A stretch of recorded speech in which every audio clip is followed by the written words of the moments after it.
rest。好了，这个一定有 rest， 感觉很没有违和，感觉这就是 rest， 这没有其他人。rest 的眼睛吗？对。哇，其他真的看不太出来，完了，全都猜不出来。空月的发型，不是吗？头发有点难，疯吗？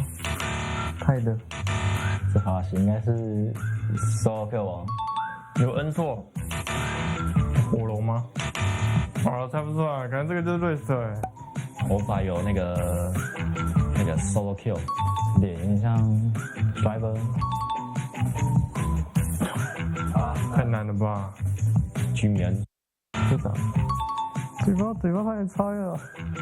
driver 的嘴巴，哦，好像有比较厚一点。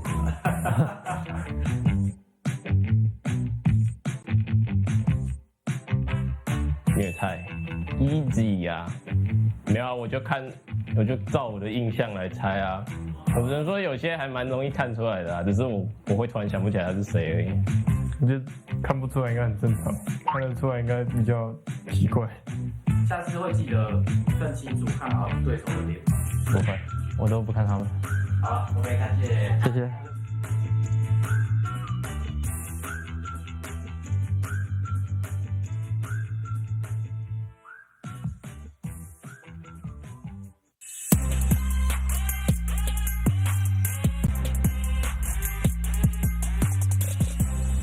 你过来 brief me 了。哎 ，TP 后面 TP 等下帮帮他一把，他们分开了。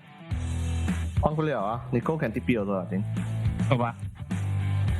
Can run can just run。I know something。卖下。我是不该踢的，我怕你们踢的位置也很深。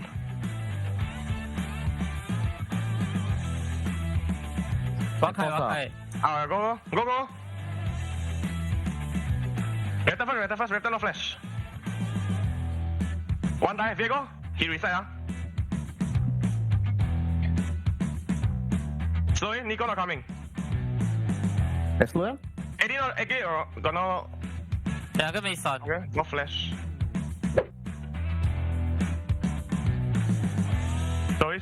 Nico below. Nico, I kick away.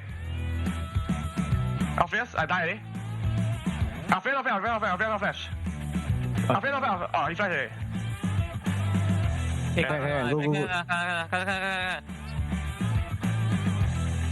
我加死你哦！追吧。好，不能的。他跑很快。开到 ！AD。你过。AD 没闪。好，有。I want that. 你过。Okay, Dragon Baron. Together. 我去 TP， 我去 TP。那个 AD 没闪。我觉得我一样去开他们 AD， 你们这样子打就好 ，OK？ 我说完了，给开 Jack 一个人啊！呀 ，Jack 一个人。我去下还是上？都可以。我去上路吧，上路比较多先。现在比较容易出事哦，慢一点哦，一起来看。好的你。我 TP 啊，我有刀，我可以放刀。你 go fast， 你 go dead。我死了。我 AD die，我两个die。low。Heavy sun。I have kill him。慢，Viego reset，慢慢。AD 没闪。Okay, go me, push。看了。我要去看面啊，不要追了。看。呀，你推面有谁看队友谁？你推面。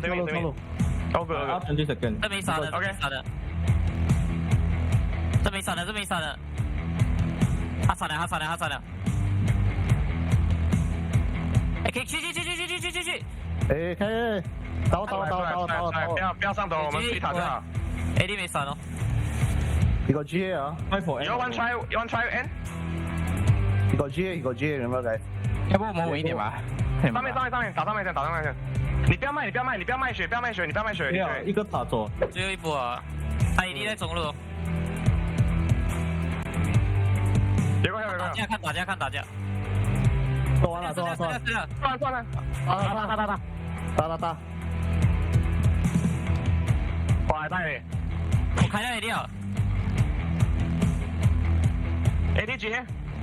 Hey Winston，你 go no flash， go no flash。Hey Winston，有按 Winston。No flash，no flash，no flash。这个没闪没闪没闪。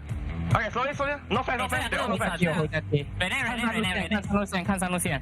OK，听我讲，二一没闪，二一没闪，集中，he no flash，he no flash，OK，just focus。帮 AD 就好，给他吸血，给他吸血。你先点那个引气表。你先等，你等兵进来再踢这位。 OK。He no flash，no flash，no flash，no flash。可以一波，你等那个兵，哎，如果他要手先杀他，不用紧可以杀他的。我杀，可以杀他的。你等紧还没闪，杀。一波。Yeah， focus，15 seconds。Nice. Don't need your mouse man Winston to carry. OK，nice GG guys，good job。The Nico so fun bro，like seriously。 A bit too close lah.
Flex on the beat. Flex on the beat.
myself, would you still be around?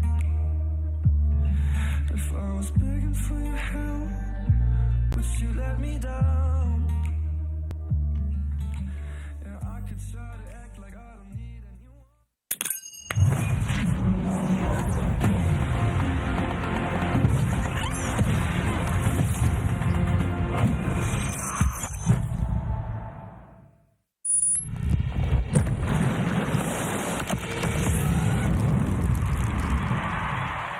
Ashes divine, I'll empty your mind, 'cause you want me to.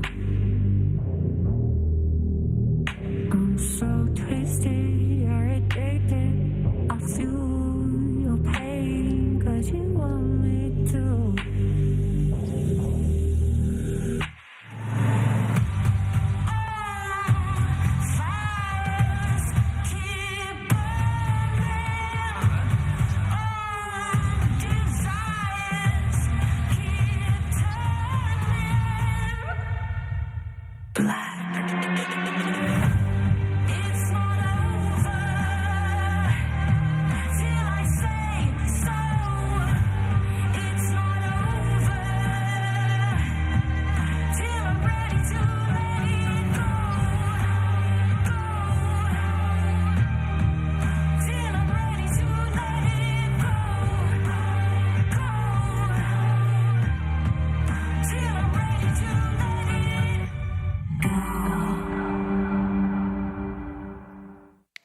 Welcome back, everyone, to our tiebreaker to decide which team will be 5th and 6th here for the summer split regular season here at the PCS, of course, brought to you by Riot Games and Carry Live. I am once again Vestian, and alongside me, our good friend Shock. We are back for the tiebreaker, and it should be a good one. I mean, both CFO and Frank, they've kind of struggled, you know, at different parts of the season. Right, CFO, they started off very, very strong, really kind of fell apart in that middle part of the split, but they came back towards the end, just in time, really. And Frank, I don't even know what to say about Frank. I feel like the potential has always been there, but they've just never really found it. And it's so weird because both these strong teams were so strong last split. And hopefully they kind of show themselves into the playoffs here, because I think that for either team, you know, this match, I don't think the 5th and 6th seed matters that much ultimately, but I do think the confidence going into the playoffs does matter quite a bit. Yeah, I definitely agree with you there. And yesterday's results, this was what led us into finding this tiebreaker. Of course, it was DCG who won over Frank, which meant Frank were trying to hope Impunity would win to avoid it, but obviously CFO picking up that win meant that we do have this tiebreaker. And so, I mean, I think importantly when you talk about these two teams, especially at the current stage of the PCS, it feels like Frank, while maybe never really finding their true groove, definitely were coming into their own a lot more than CFO. In fact, CFO really on a huge downward spiral there for the second round robin. I mean, this was only they only won 2 games, the second one being yesterday against Impunity, who started looking like perhaps the weakest team here in the PCS. And now that is your standings, I think importantly here, 3rd and 4th, they will be who goes up against the LCO representatives this week, later on this week, in fact. And I mean, that's exciting. I think that may be the most exciting part of the playoffs, is really finding out how the PCS stacks up against the LCO. Obviously last year, or last split, should I say, they kind of demolished them all around. Importantly, DCG were the only team to drop a game to the other side, and they will be going up against the Chiefs again. So that could be something exciting to see if Chiefs have leveled up. So honestly, DCG feel like they haven't leveled up as well, so we'll have to see if the LCO have leveled up as well. But here we go. This is today's game. We're going to get through this to decide who will be where in the lower bracket coming into the playoffs. So I'm excited. I mean, I do feel like I favor Frank just based on recency bias, but absolutely CFO are the team. They have the people to be able to do it and find their win here. Get that 5th seed going up against the weaker member of that upper bracket matchup. I think I tend to agree that Frank going into this might be slightly stronger. For me, it really comes down to, I think Frank have shown a style sometimes that looks quite good. I think that if Frank do kind of pick their, you know, counter pick top, some sort of supportive facilitatory mid and a carry jungle, that seems to look really, really good for them. On the other side, CFO, I'm not really sure what looks good for them at the moment.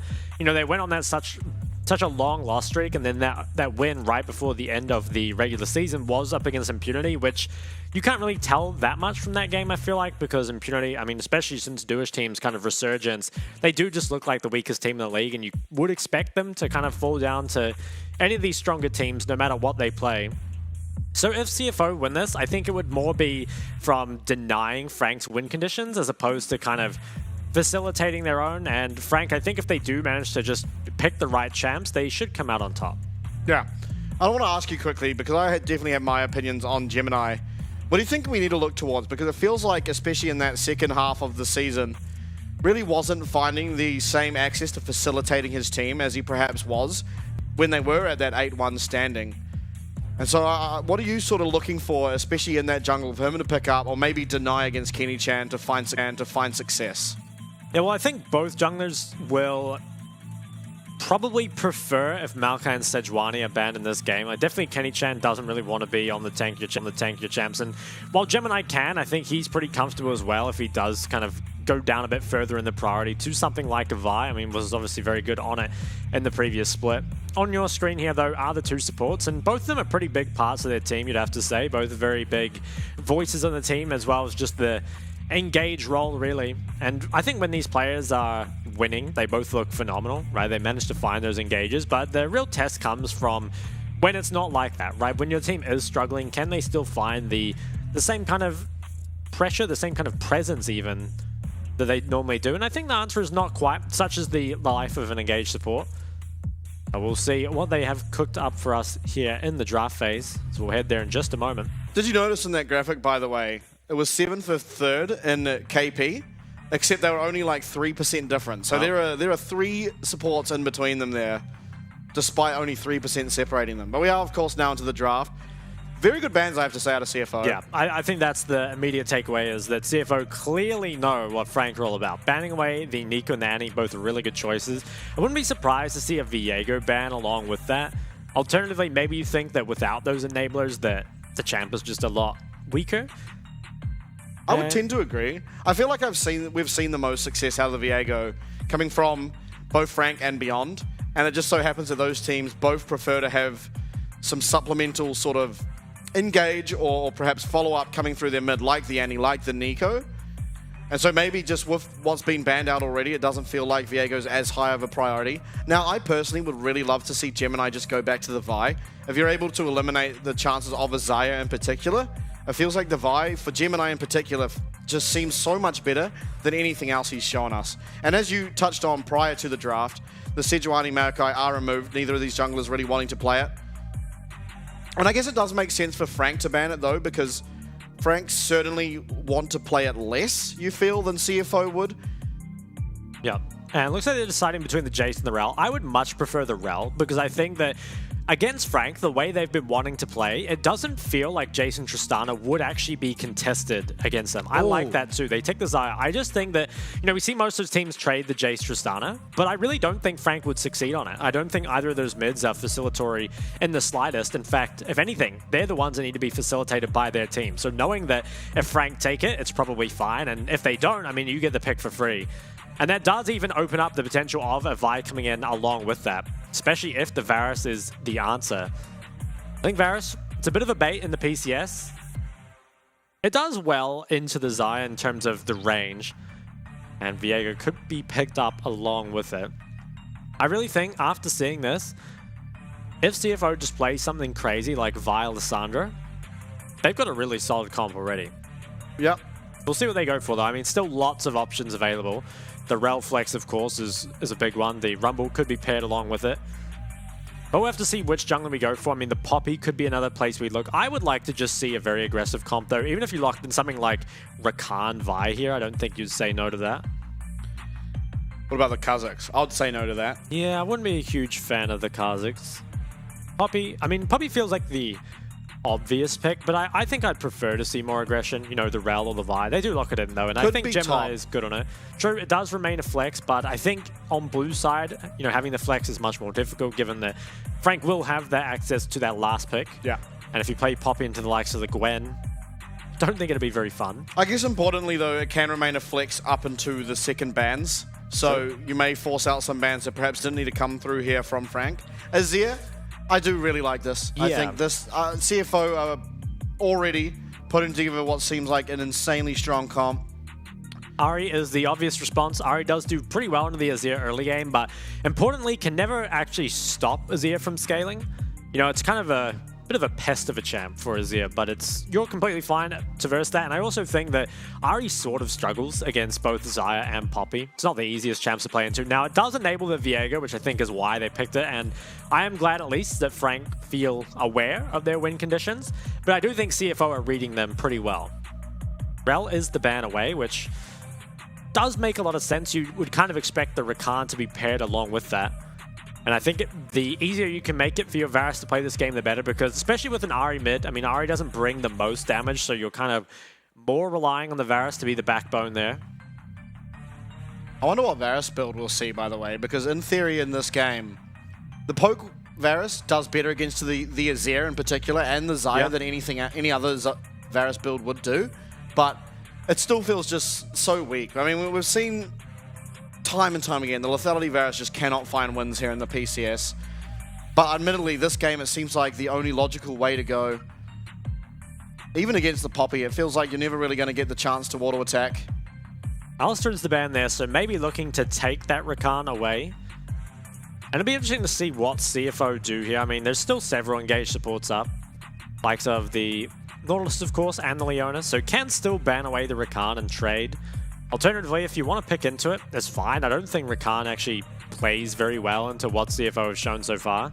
I think notably, this Fiora ban, it is far-fetched, but could be something. I think the Aurelia ban stops it, but the Fiora ban by itself could have meant that it was trying to set up for this Poppy top. Because while, yes, you can stop most champions from using their dashes, Fiora actually uses it as a form to get her stun. But it will just be the Aurelia banned out next. I wonder what that's even setting up for, because I thought the Fiora ban would mean something like a Jax coming through, but it feels like Jax does fine into the Aurelia, so it makes it a little bit more confusing for me. And now, interestingly enough, Frank taking the Nautilus and giving over a Xayah Rakan opportunity here for Xun and Shao C. I mean, admittedly, you get a bit of lockdown. The Nautilus does well into the Rakan in isolation, but it feels like you've just given over so much power to the CFO's bot lane. And I gotta say, CFO's draft right now seems fairly far ahead. It looks pretty incredible. I wonder if it's just going to be a top lane tank of some kind with these two bans. Not sure which one. Okay, the Renekton being hovered. And I think you're right. CFO's draft looks pretty disgusting. I mean, that is almost a god comp, I feel like. Yeah. So really, it's up to this last pick here. I honestly wouldn't say no to a Gwen. I feel like it actually has a lot of potential in this game. Yeah, not I sure would if be you play inclined to agree. I think it's good. Like, I think having more magic damage goes a long way when you have an Ahri, and I think that does decently into the Renekton, and it also does pretty well in the team fights against most of what CFO had. So feels like you're kind of trying to salvage a draft here for Frank, because I really think CFO have gotten everything they want, but I do think the Gwen last pick is very good. So yeah, what I will say is that I think Frank have gotten basically everything they want. But I think what CFO have wanted is a lot better. I mean, CFO's, at least on paper, I think CFO are very favored here. But, I mean, Frank, they've still they've got the carry top, right? They've got the enabling mid-jungle. I'm a bit worried about the Varus. I don't think that Varus in the PCS is very good. And I think that while Varus probably does, in isolation, have that good, you know, lane into the Xayah and also do well into both the Xayah and the Azir, I think when you just look at how much threat is arrayed against you, you have to play this game so well as Eminem. Yeah, what I wanted to add, sort of though, something that the Gwen offers, and we saw this through JP's Gwen when he gets to play it, is that this does make the lethality Varus a little bit less detrimental for your chances around the likes of a Baron or Dragon, because the Gwen does offer so much DPS, both in team fights and around objectives, where a lot of these poke comps that include the lethality Varus struggle is you may even find yourself with a lead, but you never just have any threat over objectives as long as there are people on the other side alive, simply because you do so little damage to them. And I think Gwen somewhat changes that dynamic for the side of Frank. But it is going to be so hard, I think, for this team to execute on. It feels like very early on in the game, they're going to have to try and punish this Azir a little bit. But when you've got the Viego and the Ahri, it really is relying on these skill shots to land. And if Jimmian is positioning well, playing carefully just so he can hit that 6 and get a bit more safety for himself. It does feel like this Azir may just be able to take over the entire game. I think so too. Feels like Frank's draft is very much a skill check for themselves, right? They're saying that their counter pick top, you know, their aggressive mid jungle, their winning lane bot can all do their jobs. Whereas it feels like on the other side, CFO, it's a very no ego draft. I mean, it's just you pick some solid scaling, you pick a good front line, you pick a lot of engage, and you just team fight, right? There isn't really any execution requirement. The comp will pretty much just play itself as long as you know how to play the champs. And I do think CFO come into this with a pretty big advantage. But we'll see how it plays out. I mean, Frank definitely have the tools to snowball. And they're not necessarily outscaled in terms of damage, right? Like the Gwen will provide a lot. But I do think their comp is much more difficult to play. Definitely. And I want to get your take on this. I know you have some opinions around sort of the runes and stuff in this mid matchup, but Electrocute is the choice here with no laning runes really to speak of from Pretender. Oftentimes, I feel like when we do see the Ahri versus the Air, it's quite often Airy paired with that absolute focus Scorch. So what's your opinion? What do you think? Does this change the dynamic at all? Does it mean skirmishes are a little bit better here and then maybe they're looking for dragons? Or what's your sort of your overall thoughts from the rune choices, especially in that mid lane? It definitely feels like the Electrocute Ahri is better at the skirmishing, and you can understand playing into that, right? Because Ahri naturally is a much better skirmisher than Azir, but I do think that Ahri can punish Azir pretty heavily in lane, especially if he goes for a somewhat greedier start, right? The Doran's Ring Azir, I think, especially if it were an Airy Ahri, would be quite hard to deal with. You often see the Ahris just start W, you know, proc the Airy, proc the Scorch, and it can be really difficult for Azir to trade back early. So I think that, again, while Pretender is probably playing into what his team wants and his team is good at, I think Jimmian must be so happy. I mean, he's not going to face any pressure in the early game whatsoever. I mean, you can see him just full HP here, farming away, and this is not normally how the matchup goes. Yeah, and I want to ask you, do you think Jimmian realizes the Electrocute Ahri took the Doran's Ring? It's possible, yeah. I think it's pretty possible that this is a matchup that has been played a lot in scrims, and so you get to kind of experiment a lot. And, I mean, that's interesting, because Pretender, we got confirmation there, did start the W, but didn't try and walk Jimmian off the wave at all. Hold on, bot lane though, huge trade. Yeah, massive trade. Kaiwing having to flash away, Eminem trying to find that return damage. And it is, all things considered, Frank kind of have the health advantage simply because of Eminem. He's going to be able to, Kaiwing's going to be able to sustain back up from those potions, but importantly losing both of those summoners. And he does not have Hex Flash, it looks like. Interesting. Okay. Well, Gemini's around. Feels a little difficult to gank, but you can probably flash W the Nort. Yeah, we'll use that hook early, but he's going to get followed up on, and there's so much CC coming through. Kaiwing going down here for first blood. Picked up by Gemini on this Poppy. Now, you do notice on the top side, Kenny Chan kind of getting what he wants, in all honesty. He's going to be able to take away 3 of these camps from Gemini, and maybe only 2, but ultimately it is going to be the Wolves and the blue buff at minimum. And that does feel, honestly, very good for the Viego. But Poppy did get a bit accelerated there due to that first kill. Yep. Kind of impossible, I think, to defend this with the state of top pro. Although, Rest can walk here. I think we'll at least be able to pick up the Gromp. It is red buff advantage for Poppy, so you'll probably see Kenny Chan walk away, especially given the state of mid lane. Jimmy walking up. I'm not sure if they won the Scuttle fight. In fact, I definitely don't think they won the Scuttle Crab fight. Probably need to give this one up. Here. Okay, he does get it, I think, but is it going to cost him? Solo kill jumping. Flash. And he's very, very fast. Feels like I was able to just get out of there. That smite going to be used. Yeah, that feels a little bit illegal, especially since you've committed your Nautilus to being in the area. That was actually incredible. Let's see what happened in the bot lane trade, if you kind of missed it. So it looks like bone plating was lost there by Shalsi, so he's obviously much more vulnerable if he goes for a trade, and I think that's what Kaiwing maybe tried to take advantage of. Let's see. He just walks up. Okay, so it was level 2 that came out, but it was matched immediately. Oh, and the hook lands onto Shun. Yeah. No, Kaiwing, he did manage to get away there, but was very low. And I'm surprised the gank went like this. I feel like normally she would have flashed W from Rakan, but couldn't find range. So instead had to follow up rather than be the initiator. I mean, hey, it worked out, but maybe not the cleanest. Damn, I wonder if Kaiwing's hook lands onto Shalsi, denies the knock-up. It'd probably just kill him. I think they do. I think that's... It feels like it wasn't even really a mistake from Kaiwing, because that was a battle of absolute inches, whether that hook lands onto Shun, lands onto Shalsi. It was. And this big wave is going to be crashed. We do, of course, get confirmation as to the lethality Varus. Kind of expected it. Hey, we did see once before the tier get picked up, sold to go out That is AP. true.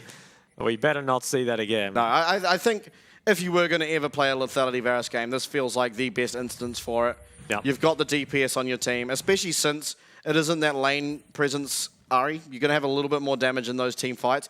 And what do you think, actually, first items, being that you have Electrocute, do you still think you go what most Aris seem to go here in the PCS with that Everfrost, or do you think you could look for something like the Ludens, Leandries? I think Leandries is decent. I think it most likely will just be the Everfrost, but I think it's a decent Leandry game. What I am a little bit worried about for Pretender, though, is that he's itemizing so defensively, and that's not really how you're meant to play out this matchup. You need to kind of be the aggressor, because if Azir is just allowed to poke you on cooldown, you know, now that he's got the Lost Chapter especially, you don't ever really get a window back in. Like, all you're doing is, sure, you're tanking up the damage, but you're not getting the priority and you're not able to move around the map. And, I mean, if you just compare those mid lane items, right, it's much more favorable for Jimmy. Pretender is still stronger in the 2v2, but given how much he's kind of sacrificed, I guess, in his 1v1, just with the early game not going as well as he could and maybe some poor itemization, feels like Jimmy is already kind of outscaling mid very early on.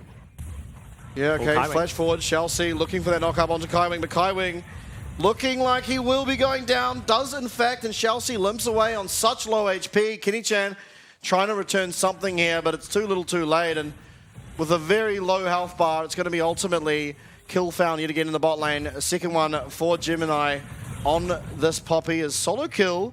Looking to take down Rest. If that needlework had landed, maybe it would have been enough, and surprised that Pretender's not looking up here to finish him off. Yeah, Pretender probably just doesn't feel like he has time, I would guess, or maybe didn't see the health. Not too sure. But now really is the time, I think, for Pretender to start trying to get active. I feel like it is difficult because he doesn't have the minion demat on the Ahri, and normally if you get minion demat, you can start clearing the waves a little bit earlier. But the way he's itemized here, it's just full defensive, right? He doesn't really have any extra AP to clear out the waves, so feels like he's just going to be stuck laning against Azir, which is definitely not what you want. I mean, the isolated lane, especially if there are no skirmishes, Jimmy will be really, really happy with. Yeah. And likely to be Crown Azir here, thoughts? I don't like it. Disappointed, but I don't think it's horrible. I mean, I think it's better to build something else, but I don't think your Azir build matters too much this game, to be honest. All you really need to do is avoid these fights early, and you're going to scale up no matter what. And it seems that's exactly what he's getting. I mean, he's getting this advantage in a lane that I don't think he should. Now the hook we're looking again. Kaiwing, he might...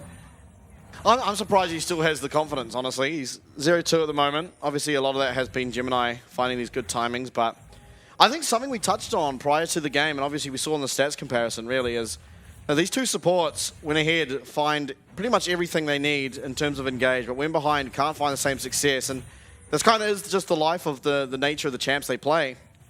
But importantly, it is really Kaiwing that's suffering a lot in this game, while Chelsea getting pretty much everything he needs. Solo kill and Rest, battling it out here in the top lane. And I wonder if this could be an emerging sort of counterpick, because the Gwen scales a whole lot better than the Renekton, and so far at least, pretty much every time we see this matchup, the Gwen does completely fine. Yep. Never really even gets to a disadvantage. Maybe goes down a plate or two while Renekton does proxy the wave, but ultimately, with the scaling that you get, it does feel a whole lot better for the Gwen.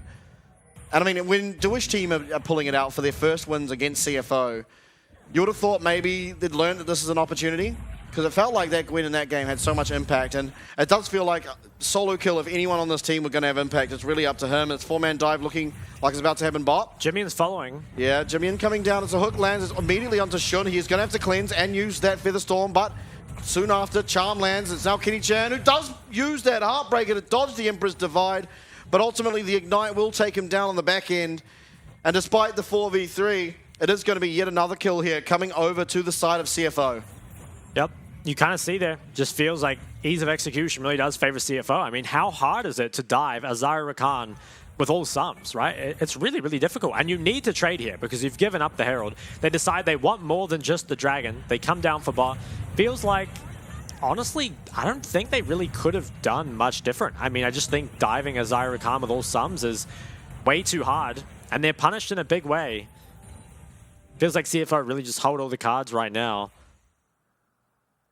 I guess it's almost a very lucky thing here that every single kill has not gone over to a single carry.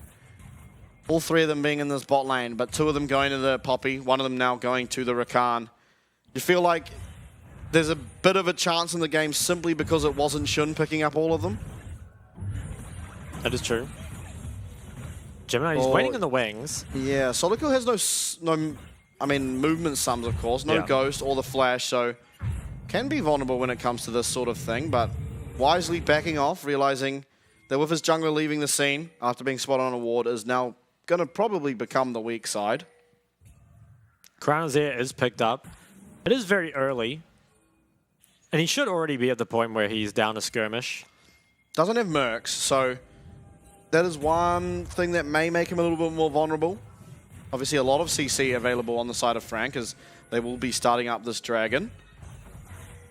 It's starting up, and I think CFO should be happy to fight this. Yeah, Eminem's not here yet. Importantly, though, Shun no cleanse, so there is the chance, as well as his ultimate's actually down for the moment. Very close to being up. Gemini managing to hit away Kaiwing. That's your big engage gone already as Gemini will now flash in, looking for Eminem. Eminem using that cleanse early, now will flash away, and the dragon's getting so low. Now Pretender, Kaiwing both coming back, and it's actually CFO who are having to run. A lot of cooldowns being used by them. TP is going to come through here for rest as well. So much is being committed to this. It's looking like a 5v5.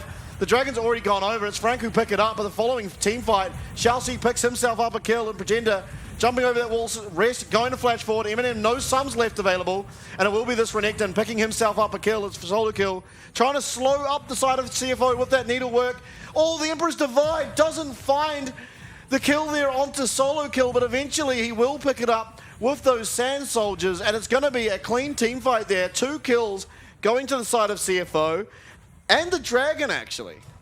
Yep, that's an absurd lead now for CFO. I mean, they're just winning everywhere. And I think what is so important about that was not even the Dragon or even the kills, it's actually bringing Gwen away from top lane. I feel like if Gwen is matching TP to a Renekton early, that's always going to be a disaster, right? There's no, I believe there was Gore Drinker on Renekton here, and there was no first item, no Rift Maker for that Gwen. You see the engage that comes out from Gemini. It's so difficult for Varus. I mean, just forced to flash and cleanse over the wall so early on. Jimmian almost caught out, but obviously has a lot of mobility. He had the flash too, so he never really felt like he was in danger. And TP comes in. I think solo kill should have just kept going top. I really do. I think if you just sacrifice Kaiwing, you lose that team fight, you lose the drag, but you would get so much top. Oh. Instead, you just kind of match a 5v5 team fight as a Gwen who's nowhere near strong enough yet. And I guess I understand why, right? Like, you want your Viego Ari to be having these fights, but you've got to play around the Gwen. Oh, Eminem's dead. He's gone. He's stunned up, knocked up, going to be rooted up. It is Shun picking up his first. 1-0-5 now on the Xayah. 7-0, the scoreline, and a 4K gold lead found very early here for CFO. Frank, if they want a chance here to compete in this game, they'd have to start trying to hemorrhage the bleeding somehow, but the team comp they've picked doesn't really allow for that all that much, and Pretender will go wide there on the charm. Going to have to commit that Spirit Rush to ensure that Gemini doesn't wallbang him and kill him up. Things not looking good, though. Really got to try to stem the bleeding, but you wonder if that's even enough, because the Gwen's the only one on the team that scales. And while she will scale pretty well, it's just, it feels like that scaling is easily matched by Azir and Xayah. Definitely. And, I mean, just look at the plates mid. Yeah. Jimmian really getting everything he needs here on the Azir to succeed. I do believe that Herald was dropped mid at the start of that Dragon fight. Yeah. So I'm not sure if he got the gold or the Poppy. Oh, true. But, yeah, I mean, he got one for himself there, which feels really good. And they can continue to pressure bot side. So everything is going really well. Second Herald is up soon. Oh, Eminem. How unfair is that? Yeah. Why did we give Xayah Khan again? Because we wanted Nautilus. It didn't work very well, I must admit. I mean, hey, maybe it would be different, though, if that early 2v2 had gone the other way. Yeah, that is true. It was very close. I can't really attribute everything that's followed that to that one instance, though. It feels a bit hard considering it's now an 8-0 scoreline. Yeah. With the majority of it, 7 of which being in that bot lane. Yeah, this feels pretty bad if you're Frank. You got to really start trying to somehow get solo kill some gold, so he is able to use that side lane to be able to find advantages, at least somewhere on the map, I guess. But yeah, even if you do start to get Gwen ahead and she can match the Renekton and find advantages. It feels like the rest of the map is just too far behind to be able to answer the 4v4. Yeah. And I don't think Frank have any business starting this up. They could maybe look to fight after, but starting it, that seems crazy. Yeah, Gemini will... There's no Rakan ult. Maybe that's the window. Oh, hook lands there, and there is not going to be too much that Chelsea can do. Solo kill, picking up a shutdown there onto the Rakan. Some much needed gold now funneled into this Gwen, but in the meantime, First Blood Tower goes over to Jimmy, and he's happy just sitting back here and slowly working away at these waves. Does have teleport available, but it's going to be ultimately Kenny Chan who picks up this Rift Shield. Rest now being looked at. He does have that slice and dice to get himself over the wall. Gets low, but will not be taken out. I think all things considered, I mean, the shutdown going over to Gwen is a big deal, but the amount of gold that Jimmy got on bot side and also the amount of CS that Pretender lost down there was not insignificant. They're going to have to get a lot done with this Herald, I think, to make up for that. Really, for me, eyes are pretty much exclusively on Solo Kill. He's the only one that has a chance to carry this game still. Kind of feels akin to yesterday. Solo kill on the Fiora, this time on the Gwen. Similar sort of play style, although Gwen may be offering a bit more in those team fights, but still it is ultimately just the Xayah very, very far ahead. You've got a very far ahead of Xayah. Now, admittedly, Varus, the lethality Varus in particular, pretty much does his job despite being behind. All he really does is throw out those Qs, but they're going to be hitting a whole lot less hard than you really would want them to be. Kenny Chan stopping up Rest back, does have that Rift Shield in his back pocket. Kaiwing's also in the area. Chelsea trying to make his way up there. It's going to be the second Dragon, though, picked up here for the side of CFO in the meantime, and Rest does manage to get his recall off, which is very important. This will be tower gold, though, going over to Solo Kill. It's a shutdown objective, so that is very nice for the side of Frank. And again, as we just touched on, it really is just becoming this Solo Kill or nothing show. Now, I'm going to get the crash in the second one. I don't think they'll be able to get it. Eminem might get ulted off the tower here. Can probably just hold it. Yep. That mid tower will go down. And I think bot tower, it looks like it took quite a bit of damage there as well. Jimin's just been pushing down the side lane. And things, they're still possible here for Frank. But it is going to be pretty difficult. I mean, you're forced to fight this next dragon, probably. And I don't think Gwen will have 2 items by then. She might be close. Yeah, got the shutdown gold and hasn't recalled since, I believe, so should have a bit of money that she's sitting on. And honestly, if she's going for the Nashes, which is most likely, it isn't the most expensive of items. It was like 3k? Yeah, 3k, I'm pretty sure. Now, Jimin's going to start pushing up top, and I kind of like matching the Gwen with the Azir. I mean, I don't think they did it on purpose, probably just sending Azir top now to take some more towers, and Renekton's fine, weak-siding bot.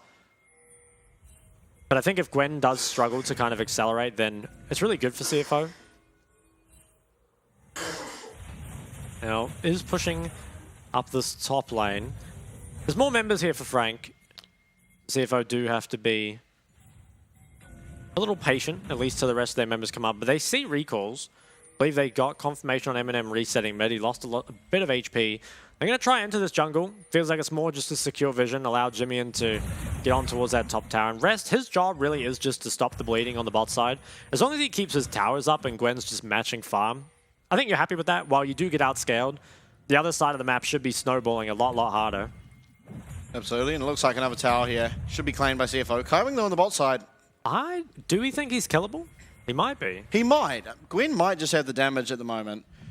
They might have to wait for Viego. Oh, yeah, okay, that's the slice and dice being used, and Viego is in the area. Kaiwing now getting out of that tower. This should be Rest going down. He does commit the flash. Heartbreaker should confirm it, and he stays alive.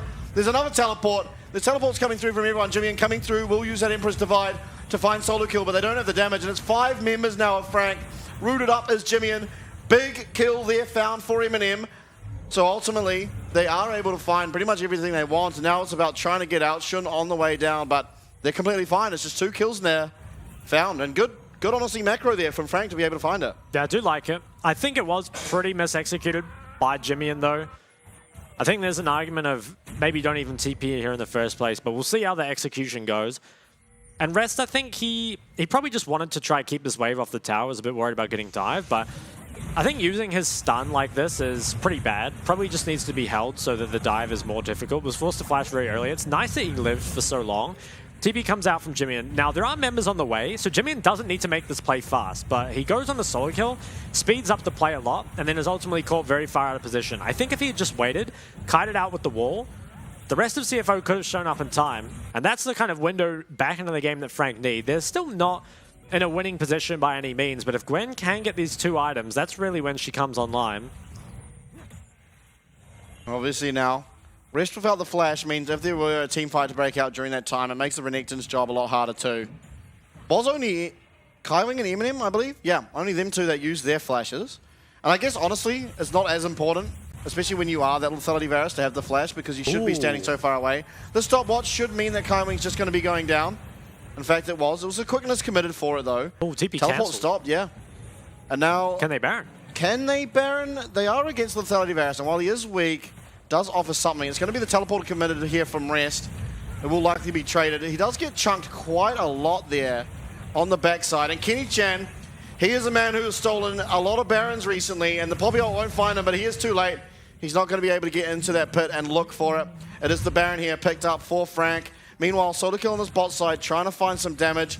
If he finds this, very, very good gold, should I say, here for the Gwen, and he will be able to find it. This is before having the Nashes. Do think that's pretty much the best trade you can get there.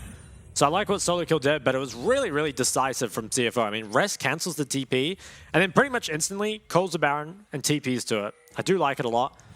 And I think here, the stopwatch from Kaiwing, rather than keeping him safe, probably just killed him. I think it was probably okay.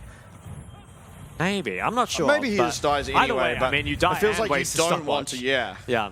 This was nice by Rest. Cancel this. And then just, immediately TP back in. I'm not sure if he got chunked under tower, if that was just the chunk from that existing trade. Okay, yeah, looks like it was just left a little bit on the way out. But yeah, I mean, the Baron just went down so fast. Kenny Chan didn't even really have a chance to... Cause, I mean, look how low it got. I mean, it just disappeared from like 3k HP almost instantly. And now they're sieging with it. The Dragon's up, but they don't even need it. I think Frank took 1 tier 2 top tower, it looks like. Yeah, it looks like it was. And oh, Kaiwing finds a hook there, but Gemini stopping it there. The Varus ult. Oh, but forward goes Pretender. He finds the flash. Oh my god, so much damage coming out. It's a reset already. Kenny Chan now being able to play that Azir. You are a strong Viego once you are taking over that massive Azir, and it's a shutdown found for that jungler here of Frank. Chelsea trying to run away. There's a blast cone available for him, but it's going to be Frank picking up the 4 kills there for nothing. Now the Dragon is their attention, and with that, they've equalized the gold. And I think all of a sudden, there's a big chance for them in the game. That was a monumental throw from CFO. They just went for too much too fast, and they were stuck under the tower there. The Varus ult did so much work. You know, Eminem, despite being very weak, honestly, probably carried that team fight with his ult alone. And the Dragon there, it allows Frank to buy so much more time for solo kill to continue to scale. And this Gwen could become a really big issue. You know, gold now pretty much even. The drags, you know, evened up as well. We'll see how this happens because it looks so good. Ult comes out and they let it spread, which was a really big problem. You just look how much damage went down there. Yeah. So what is all that damage? Feels like it pretty much just is. Solo kill wasn't even in that fight, by the way. Yeah, I mean, it really was just a huge overreach from CFO, and they're punished. Oh, it was a solo kill as well. Yeah, from the man himself. But yeah, I mean, that is just a huge swing, really, in this game. I mean, Frank were so far behind, and now they're kind of crawling their way back into it. Yeah, and I think importantly, not only did they gain a bunch of gold, but they denied CFO any usage of that Baron. Only Chelsea having the Baron left, and they really looked like they should have been able to start sieging onto that Nexus. Well, not the Nexus, but the base. Kaiwing going to have to commit its flash. Yep, it was the minus 3,000 gold Baron power play.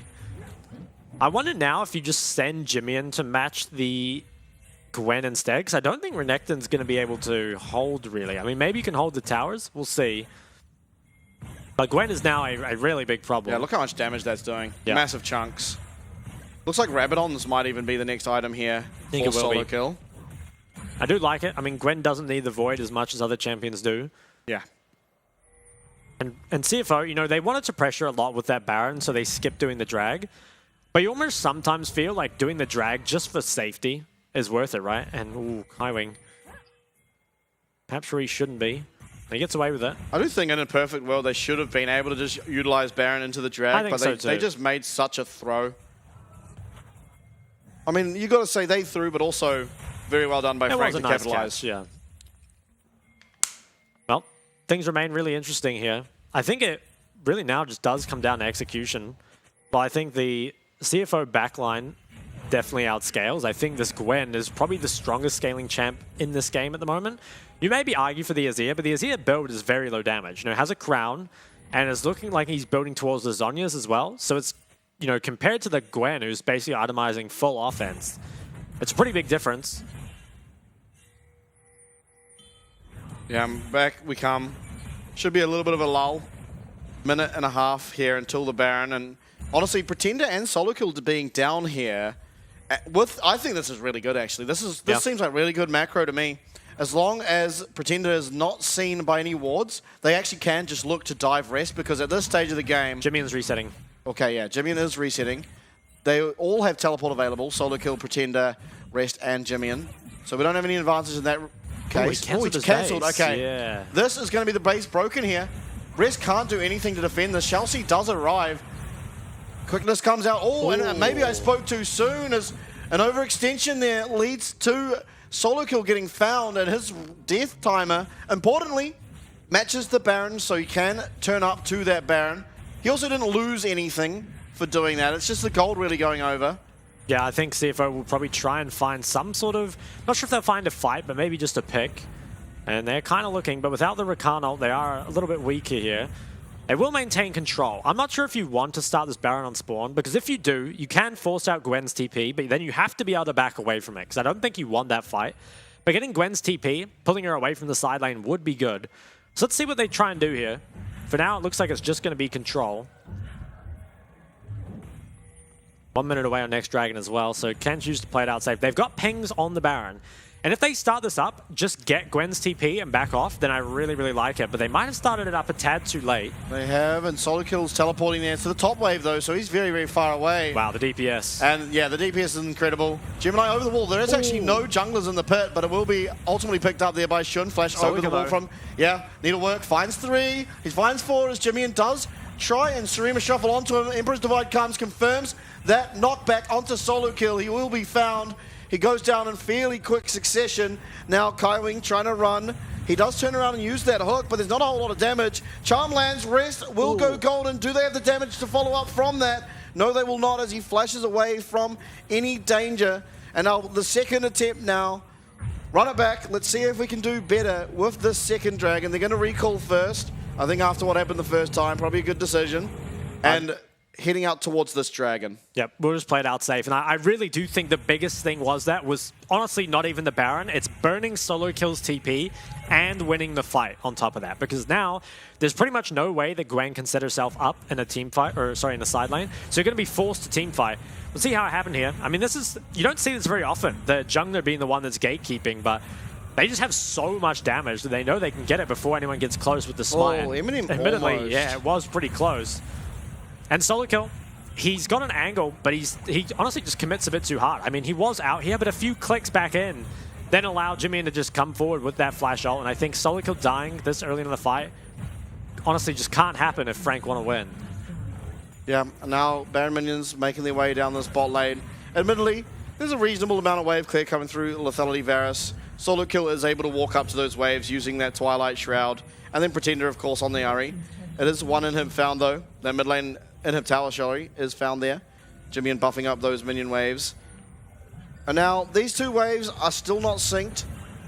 So I think that is the one big problem currently that CFO will face in trying to break open this base. Although Jimmian already, wow, the auto attack damage here onto that inhib. He showed his dash, though. Needs to wait a few more seconds for that to come back up. And waves are not being synced, so it is making it a bit more difficult to siege this down.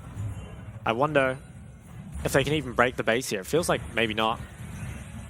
Okay, Although, gonna try. Yeah, they do manage to find that massive knockback onto Pretender, but the minion wave cleared out there using the Gwen ult. Shun actually catching all of those on the back end. Will have to commit Featherstorm. He's going to get knocked up by that dredge line, and he is so far out of this fight. Gemini now being looked at because Pretender will be able to confirm that along with the piercing arrow. Kill onto Rest already to start off this team fight, and Eminem doing quite a lot of damage, but it's Jimmy who stands up. Crown is procced, but he's still going forward. Very slight dash there. Ultimately will keep himself completely safe, but it's again an overextension with the Baron that leaves Frank for finding another foothold in the game. Yep, I think I just watched the exact same thing happen. They walk up too far, they get Varus ulted, and it feels like it's more about the waves than it is anything, because if they go for that engage, but not all 5 members are there because they're split between the 2 minion waves, then the engage is either not going to be as much, or if they do group everyone, they'll lose a tower at least. Oh, Kenny-chan. Oh, he's far up. Oh, he's going to get found there. Emperor's Divide comes out. Is he going to be able to get away? No, he will not. That's another kill found for Jimmy.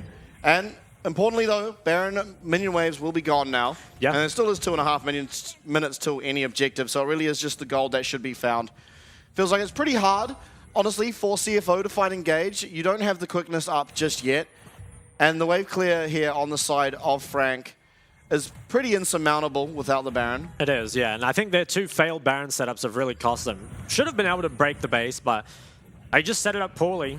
Didn't have those synced waves, and that's given Frank more time, importantly, for that Gwen to hit level 16 and the Rabadon. So huge spikes there. And this is a game that probably should have been over by now, given the lead that CFO had. But twice, they've walked up too far, and Frank have punished them for it. Now knocking on this tier 2, which at this point isn't too important. Probably alright to give that over, but it will be the 4th dragon spawning in 2 more minutes, and it feels like things might come to a head there. Yeah, and it's at the exact same time as the Baron, and importantly, I think, especially for the side of Frank, is they don't have the DPS unless solo kill commits to an objective to be able to burst one down, and so it really does feel like CFO hold all the cards here. Now, Jimmy's working on his Rabadons, doesn't have it quite yet. Shun's gone for the Hex Drinker. I wonder how much it actually helps him. I'm pretty sure at this stage of the game, about 50% of Gwen's damage is true damage. Yeah, I mean, I think ultimately, if you really cared about that shield, you probably just go shield bow. Especially because there is, I mean, you saw it last fight. If Eminem's landing these arrows, it actually still does a lot of damage because he somehow, despite being 0-3 at the start of the game, has found himself at a fairly comfortable 2-3-4. 3 items, and of course, the lethality items, if they do hit the 80 carry, will be extremely punishing. It is the Maw now completed. We'll see what effectiveness it has. And importantly, solo kill is nowhere to be seen on the map, and it's a nice sort of stopwatch, or Zonya's there to deny any form of engage. Some big cooldowns gone, especially that ultimate from Eminem. He's actually not even at this fight as Kyming does look for the engage, but Rest, he's in the middle, he's healing up quite a lot, and Kenny-chan's trying to find something on the back, but it's Jimmy who's finding this solo kill on the back end there onto the Varus. He finds another one, taking out solo kill, and is now Pretender and a 1v5 trying to keep that 5th place hope alive. Flashes out of that grand entrance, but with the 5-man strong CFO marching down this mid lane, it feels like this game's all but done.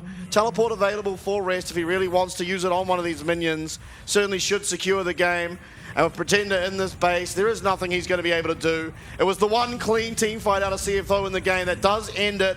And CFO will be 5th place now, heading into those playoffs. They will pick up their win over Frank there. And I think ultimately, Frank, they drafted very greedily, right? It feels like you could have banned away the Rakan in the 2nd phase. I think you could have picked a different 80 carry and it would have been fine, right? I don't really think, while the Varus did find some value, I think it didn't really achieve what Varus was meant to do, right? You're kind of expecting Varus to be winning the lane and kind of snowball from there, but instead just had to play a Varus from behind. And I think actually credit to Eminem. I mean, he played pretty well, I feel like, from his deficit, but starting off as a deficit on Varus is almost unacceptable.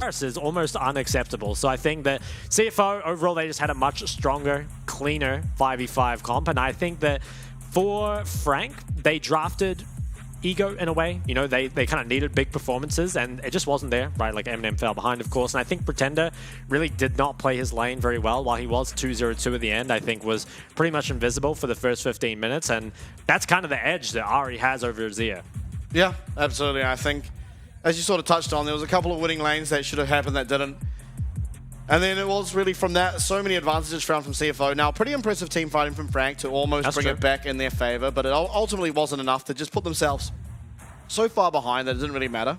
And if you think back to last split, there was a, I think we mentioned it earlier, the tiebreaker was between also CFO and Frank, but that time it was Frank who picked it up. So retribution here for CFO.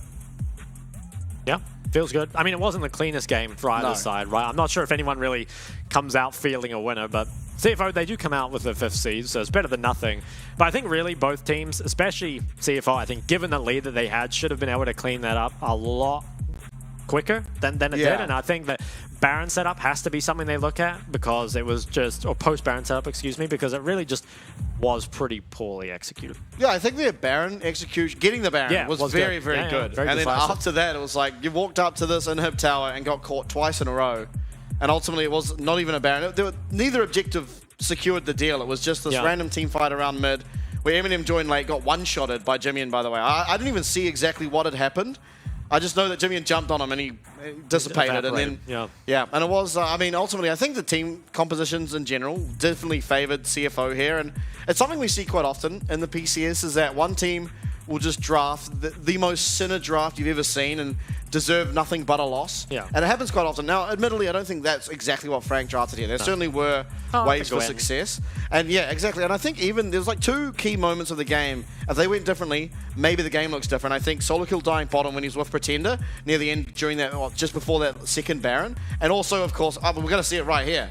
And of course, the hook, level 1 there. That only just went and landed on shot. Those are pretty big. To add another one to that, I think when he TP'd into that first Dragon fight, when he was still so much weaker than Renekton, I think if he just played selfishly, would have got a lot more because, you know, here, he did get picked up, but he was getting a lot of value in the side lane, and teamfight value was definitely there as well, and I think as we hopefully get to take a look at the damage, I mean, yeah, no surprise, the Gwen topping the charts. Yeah. And it really is just off those chunks that he's able to find. As soon as he gets one, actually it is probably just one item. The Riftmaker sustain just means that as soon as you see that you're able to be in minimal range of the Renekton, you put out that Q and it chunks him for like 400, 500 true damage health. And it does really add up. I think another notable one though, pretty quiet game out of the Viego. Didn't really see much come from it. Feels like maybe even if you had a different jungler there, maybe something that could set up for the Ahri even could have been nice, but it is going to be the MVP here picked up by Gemini. Kind of makes sense because yeah, I think so. The first 2 kills down bot lane went to him. He also found pretty much every objective, and I don't know if the jungle playing out of the Baron is a good or bad idea. Obviously, he has the most denial from Kenny Chan getting into the pit, but you feel like then it does run the risk of that empowered piercing arrow from stealing it. And this is really, honestly, I can't help but think if this hook lands onto Chelsea, they probably just win it. It would be very, very different. I mean, he'd go down for sure. I think the question is, does it become a 1-for-1? And I think it might. But that's probably got to be better than what you have here, because what you do have is Sums burned on the weak side, right? Your Viego pathing away from you. Gemini happening to just 3 camp bar. And this is exactly what he did yesterday. Although yesterday was the tower dive, right? But willing to give up his top side to secure an advantage early game, especially for his bot lane. And while the Scold is, of course, given over to him, it's shared and puts Frank's bot lane in a tough spot for a Varus that kind of needs to get stuff done. And I believe this was that first Dragon fight where that TP comes in. Yeah. Wasn't this one? It was. This is just ends up as a 5v5, I'm pretty sure. Yeah, that's so there's right. a teleport to that ward we see there and a teleport to the one up the top of the river. Yeah, I really think if Frank are just willing to give up this drag, as soon as that TP comes in, just leave and give up a member if you have to. Because Solo Kill is going to get so much top that it's going to be so worth. But instead they opt into a fight that I guess they think they win early because they have like the Ahri versus Zia, but you know, Ahri's gone for that very defensive build. She's got Mercs.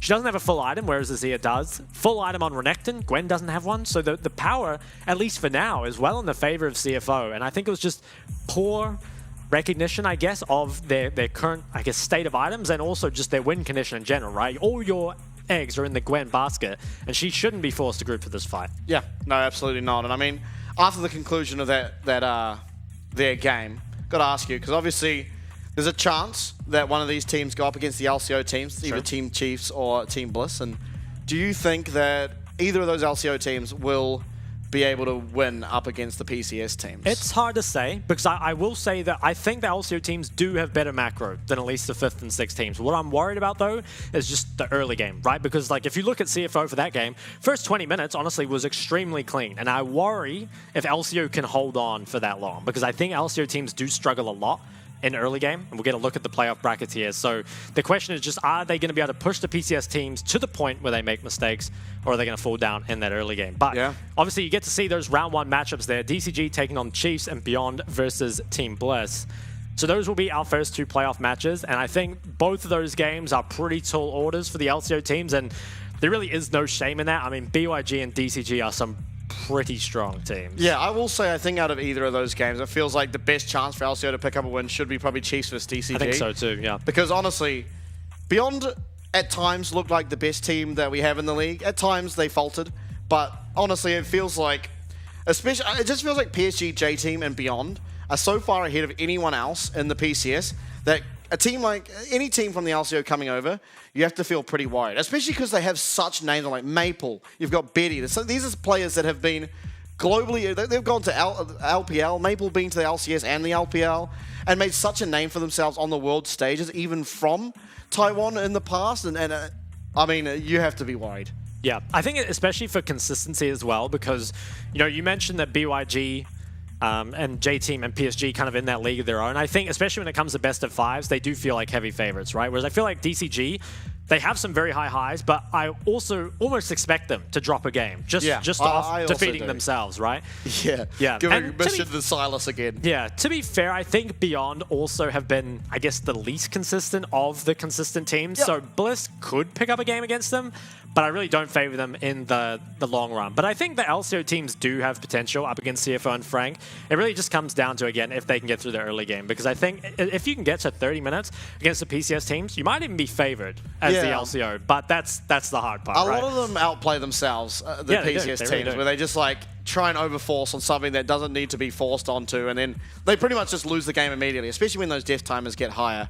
And I have to say, from watching the LCO during the regular season and the playoffs that they had, it does seem like the LCO have leveled up quite a bit. I mean, Bliss have included Arkia as their support there, and he looks quite strong, I have to say, for at least from what I can see. And then, obviously, I mean, Team Chiefs, they've kept it all pretty much the same, but just leveling up individually as players and as a team. It means that, I mean, Chiefs picked up a win last time they were here, and it was against DCG. So now they're aiming to do that, but do better. If they could double their wins, that's already improvement. If they can triple them, they can maybe make it on to verse PSG in the... Would it be? I think it's J-Team, actually. One of them. I think it would be J-Team because Chiefs were first. So it should be J-Team. Yeah. But I mean, that'll be interesting to see, I think. Yeah, and especially I think, honestly, even if you win that first series, even if you go up and then don't win the series after, it's giving you more time, right, to acclimate to the region, to practice against those teams, get used to the style. So I think all of that would be really advantageous for them. Absolutely. It's something to look forward to. That will be happening later on this week, happening on Friday, in fact. So do join us as we enter the playoffs now for the PCS to find out who will represent us over at Worlds.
would have